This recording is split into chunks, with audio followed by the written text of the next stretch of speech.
This is Gerardo Del Real here at the 2024 Beaver Creek Precious Metals Summit. Joining us today is an old friend to our audience, the CEO of Generation Mining, Mr. Jamie Levy. Jamie, it's great to have you on. How have you been? You look great in person. Same. Oh, it's so nice to see you. Good to have you back. Yeah, no, great to be back. Thank you. It's been a good, I want to say at least a year since we were able to have a conversation in public about the project. So much has changed landscape-wise over the past year, right? Copper's gotten stronger. Yes. PGMs have gone through an adjustment period. We actually spoke a little bit off air, and I think we're actually more bullish on the PGMs than a lot of people. So I just wanted to provide a brief overview on the project first, and then let's get into some of the nuts and bolts of what you have going on. Well, I guess since we spoke previously, we did receive our environmental assessment approval the end of November of 2022. And since that time, we've been focusing in on getting all those provincial permits and the last two remaining federal permits. We're almost there. We got our 2 federal permits, key permits to get.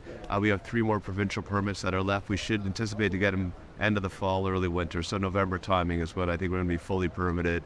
Critical metal project, green metals in Canada, tier 1 jurisdiction. Very excited to make a construction decision, raise the final money, and start building this. You have put together, and a team was brought together that has deep capital markets experience. And I know that's got to feel good walking towards a final permitting decision and walking towards a potential construction decision where financing is going to be critical, right? Critical, yeah. And also, you know, the technical team that we have, my CEO, Drew Anwell, over at Detour, helped there from construction to development to eventually the COO. My board members, Kerry Knoll, has been there, done that. Yeah. Thompson Krieg, Kasha Mayer is the president of Capstone, and he's kind of helping us through some of our technical committee. So it's great to have these teams, these people around that if we're going to build it, I want to make sure we build it right. Let's talk about some of the potential benefits. Let's talk about the economics of the project, the potential economics, and then let's talk about the benefit that I believe is going to be really helpful in you acquiring those final couple of permits, and that's the economic impact locally, right? Can you speak to that a bit?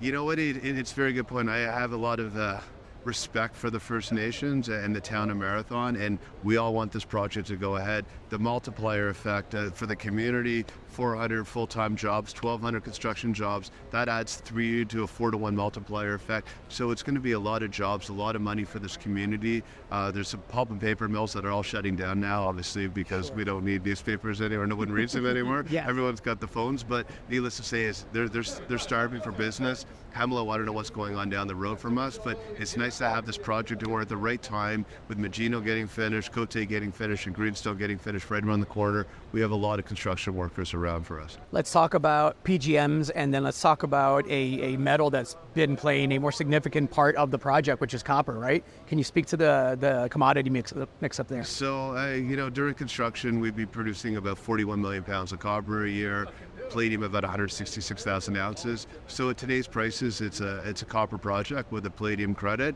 I still believe palladium's going upwards of $1,000 and copper's going up. So I think it's a win-win for us both ways. But it's nice to have that copper.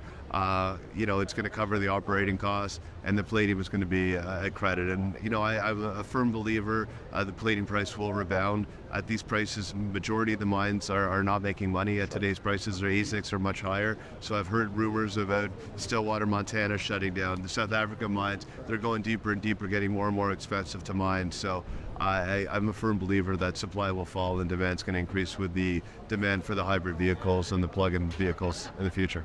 Couldn't agree more. What comes next? What comes next is, you know, for investors, watch the stock, watch the commodity mix. And I think, you know, being a developer, I mean, you've seen lots of companies around here. Most of them are exploration or producers. We're in this sweet spot. We're in this mining cycle penalty box. Lassonde Kirby was a billionaire for a reason. We're down in that box. I think once we get the final money, the final permits, we're going to go way up in the J curve on the chart. Well, it's called buy low, sell high, folks. You got to buy low in order to be able to sell high. Sounds simple enough. Very few are able to do it. Generation Mining, I think, presents a pretty damn good speculation at current levels. I agree. Thank you so much for your time. And I love that you're buying shares in the market, by the way. Thank you. Thank you. Thank you.